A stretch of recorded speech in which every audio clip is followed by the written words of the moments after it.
Hi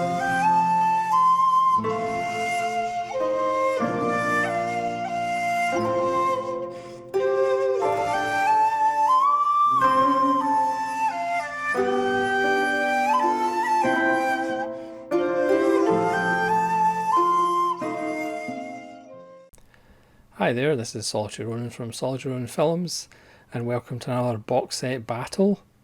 Today's box set battle is B-movie Heaven or Hell. What you're about to see is truly horrific. This is a arrow on arrow on arrow violence edition. This is the Cold War Creatures, 4 films from Sam Katzman, producer,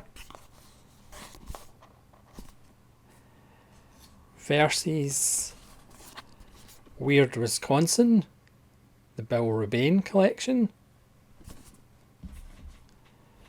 versus He Came from the Swamp, the William Griffey collection, which all have beautiful artwork. But we're not judging the artwork, we're judging these box sets, which are truly horrific. We'll start with the Cold War Creatures from Sam Katzman, which I think is the most recent release. This features Creature with the Atom Brain, the Werewolf, Zombies of Moratau, and the Giant Claw. As we come to expect with Arrow box sets, you get booklets. This one actually has 2 booklets, if I can actually put them anywhere near the camera, which are glossy and wonderful. There's one with essays and images, and another one just with images. So the books are gorgeous. If you were cynical, you would say that distracts from the content. That's a very cynical perspective. So there's the Werewolf.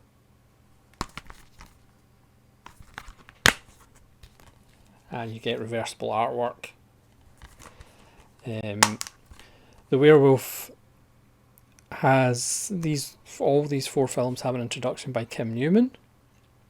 Certainly one of my favourite critics. And there's a commentary by Lee Gambin, and there's also a short piece by Alexandra Heller Nicholas, which again is a regular, about the oft overlooked role of women in the films of Sam Katzman and 50s B science fiction as a whole. Then we have Creature with the Atom Brain. Again, introduction by Kim Newman, a commentary, and this is a brand new feature-length illustrated presentation of the life, career and films of Sam Katzman by Stephen R. Bissett. Then we have Zombies of Moratau, which is truly diabolical.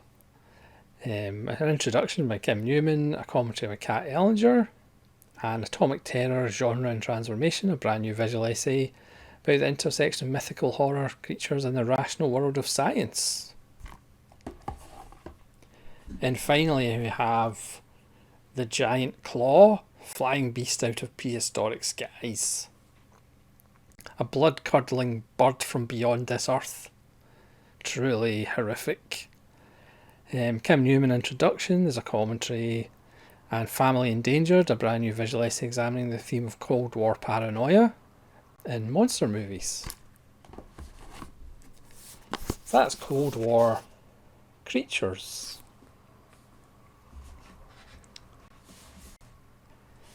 Then we have the truly diabolical Weird Wisconsin.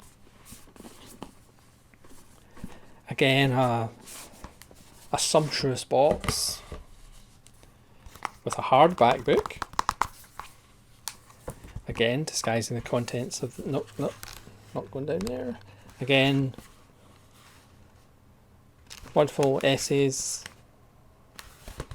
a biography of Rebane's career. wonderful big shiny poster that we never put up on our walls. Then we have Invasion of Inner Earth. And these are 2 films per disc. So it's Monster A Go-Go. Yep, that title is correct. Monster A Go-Go and Invasion from Inner Earth. And then we have the Alpha Incident and the Demons of Ludlow. Again, each one has reversible new artwork.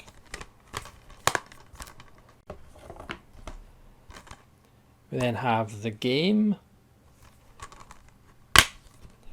and Twister's Revenge. And then we have the feature documentary, which is 115 minutes long, by David Cairns, who again, if you buy physical media, you'll be familiar with his visual essays, about the life of Bill Rebane. Again, these all have wonderful extras, which I didn't read out, but they are wonderful, and they have commentaries as well. That's Weird Wisconsin. And then finally we have the truly horrific He Came from the Swamp by William Griffey. Again, we have the lovely poster that will sit in that box for eternity. Hardback book, so they can add an extra tenner onto the price. I did get the Weird Wisconsin and the William Griffey editions a bit cheaper than RRP, but we'll get to that later. There's some truly horrific imagery. Again, wonderful stuff. Then you have the films, again, reversible artwork, The Sting of Death and Death Curse of Tartu. We have The Naked Zoo and Mako Jaws of Death, which I did a random review of. I think I might have did a random review of Sting of Death as well, perhaps. Then we have The Psychedelic Priest and The Hooked Generation. Truly despicable. And then we have Whiskey Mountain. And again, They Came from the Swamp, which is a feature-length documentary on William Griffey. So that's an overview. Let's talk about the films in more detail. William Griffey and William Rebane are examples of those regional directors, a bit like George Romero in Pennsylvania. William Griffey was in Florida, around the Everglades. Rebane was mainly in Wisconsin once he settled in Wisconsin. But unlike Romero, these guys never really had that big hit and progressed and kind of moved on to major studios. These guys pretty much did it all themselves. And yes, certainly people will look down in these films and say they're not worth bothering about, or these filmmakers aren't worth bothering about. But again, most of us have a dream, or had a dream at one point, of making films. And certainly for me, you know, I would be closer to William Griffey or Bill Rebane than I would be Kurosawa or Kubrick. And I think if you weren't delusional, you would probably think that yourself. So there's a place for these. I mean, again, you could argue these box sets are way too expensive for the product.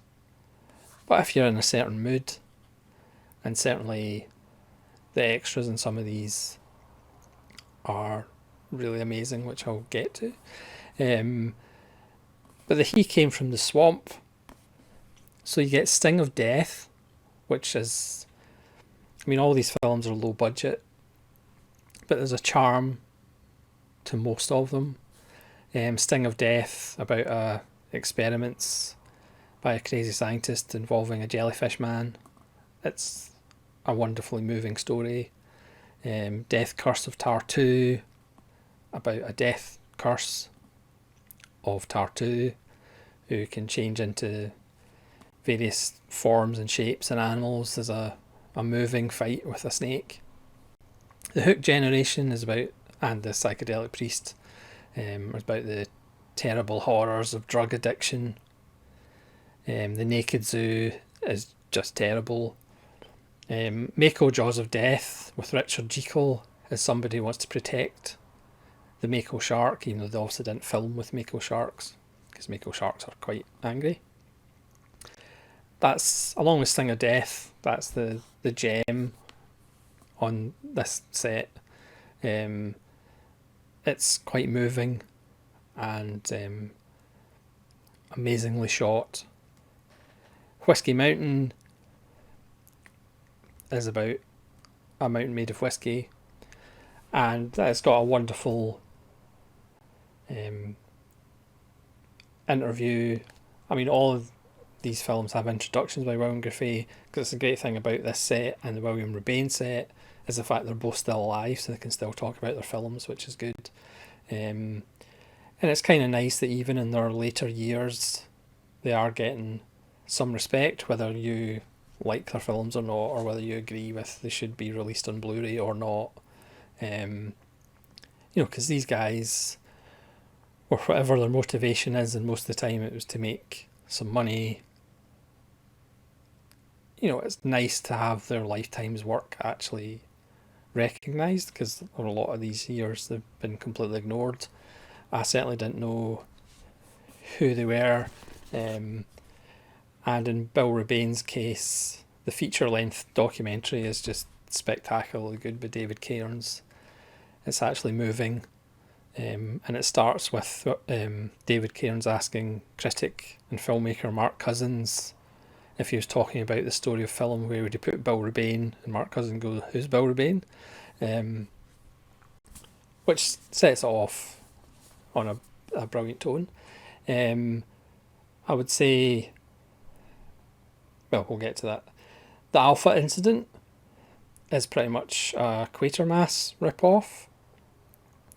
The Game is a bizarre 10 Little Indians reality show, The Most Dangerous Game kind of rip-off.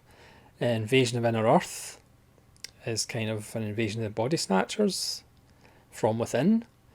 Twister's Revenge is about a monster truck which is getting stolen by the Three Stooges, essentially, and the monster truck also talks, because this was just after Knight Rider's sad cancellation.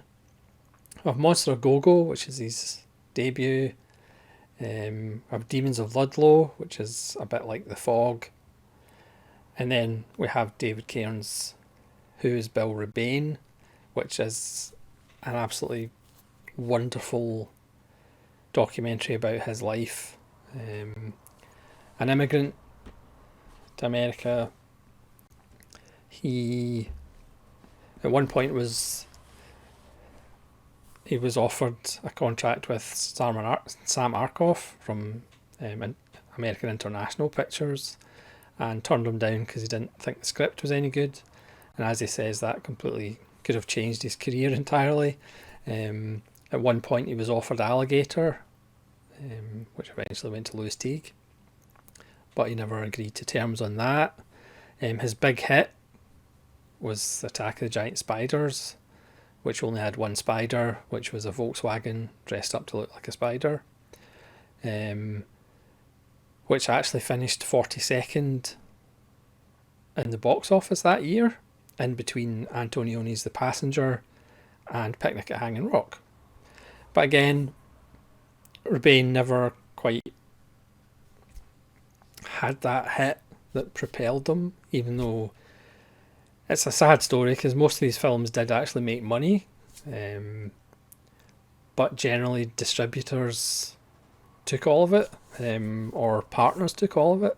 So the documentary is really quite moving, and also funny. There's interesting facts about Wisconsin. Like, for example, necrophilia was finally deemed unlawful in Wisconsin in 2008. So it's perhaps not that much of a forward-thinking state. It's just a wonderful documentary about a filmmaker that has been ignored all these years and is finally getting a lovely box set. You can argue whether those films deserve the lovely box set. I know Blood Harvest, kind of one he's perhaps most famous for, is available in Vinegar Syndrome, I think. But again, it's not on this set, neither is Invasion of the Giant Spiders. But that's the Rebane. And then the Kurtzman Cold War creatures. We all love the 50s B-movies.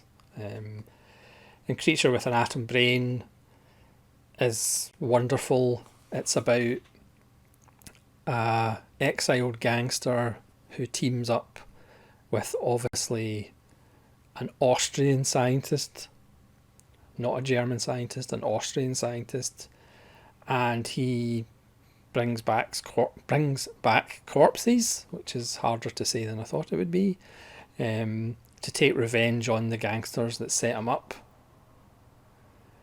And he uses his voice while essentially the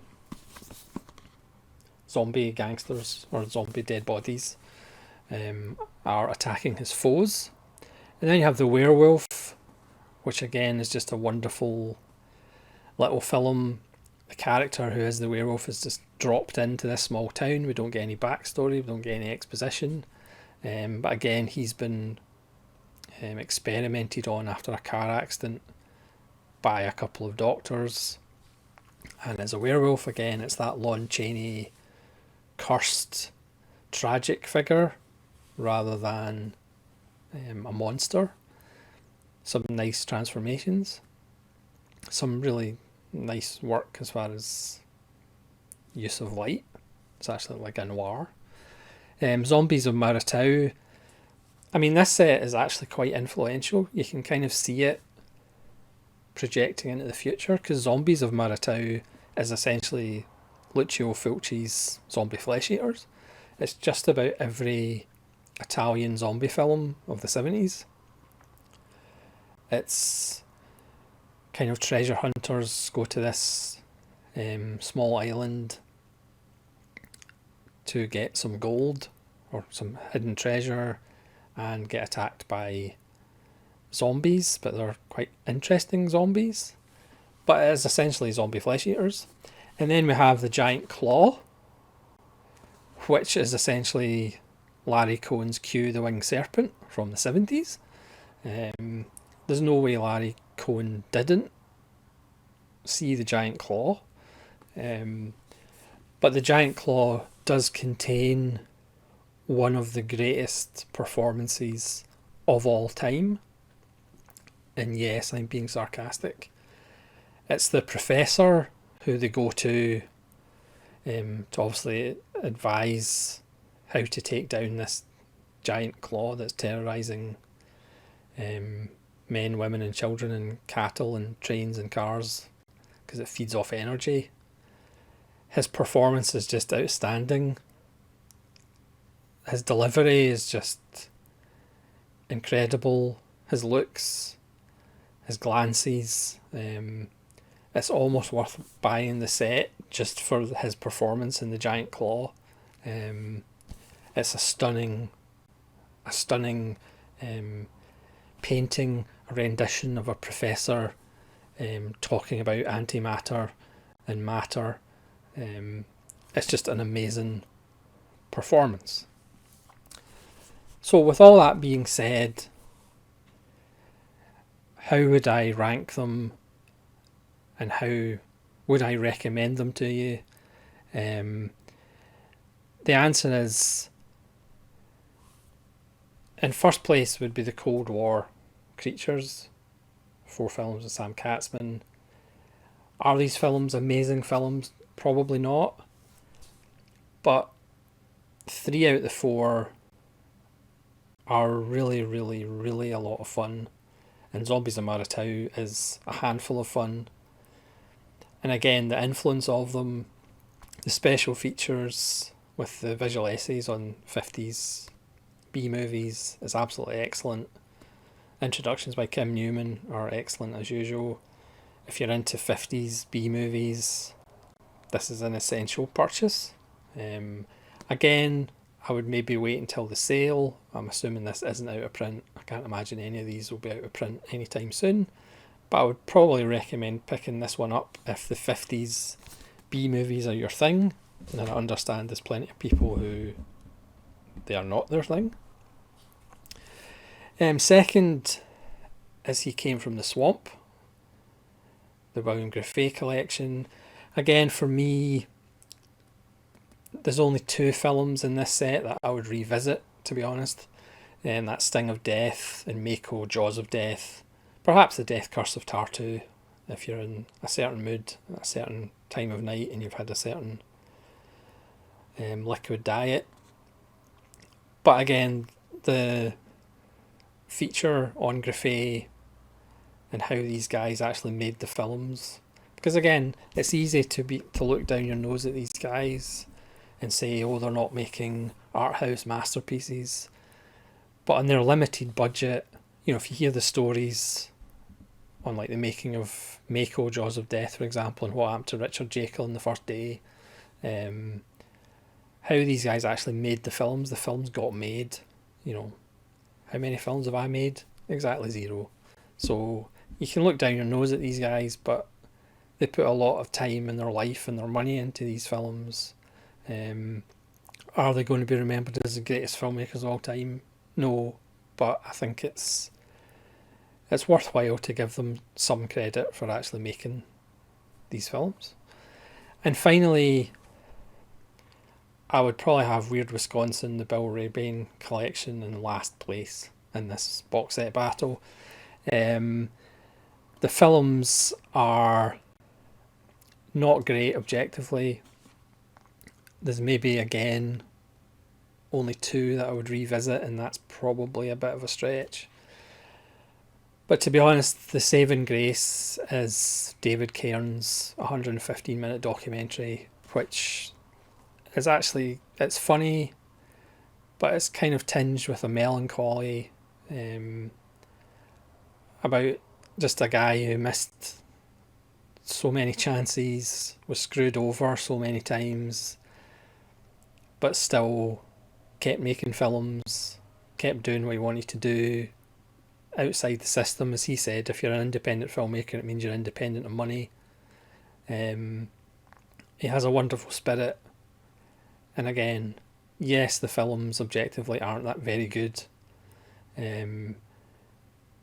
but I think he deserves his 5 minutes in the Arrow Sun. That being said, I wouldn't recommend buying this, to be honest. If the documentary is released as a single edition, I would certainly highly recommend that, because it's one of the best I've seen on the background of a filmmaker and the filmmaker's story. Fortunately, I did pick up this a bit cheaper than its RRP, but possibly at some point I might be moving on from this. The William Griffey, again, I wouldn't buy it full price. But again, if you're interested in odd little films, there's a couple on here. There's 2 or 3 that will put a smile on your face. Again, if you're in the right mood. But like I said, I would highly recommend the Cold War Creatures. I mean, yes, these box sets are a bit more expensive, as Arrow does seem to be putting an extra tenner on pretty much all of their box sets.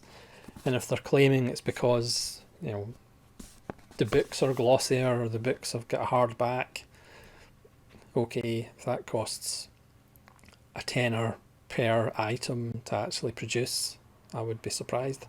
But again, I would wait for a sale, and if you're into B movies, especially in the 50s, especially if you like films that are influential and you can kind of see a through line to what we watch today, I would highly recommend the Cold War Creatures, because they are a lot of fun.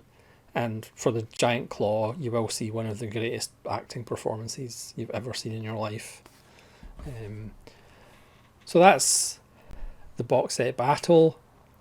As you will agree, that Arrow three-way was truly diabolical, and hopefully you'll join me again for a slightly less horrific box set battle at some point when I watch some box sets. So this is Solitary Ronin from Solitary Ronin Films, saying please leave your horrible comments below on this terrible box set battle, and we'll see you in the future.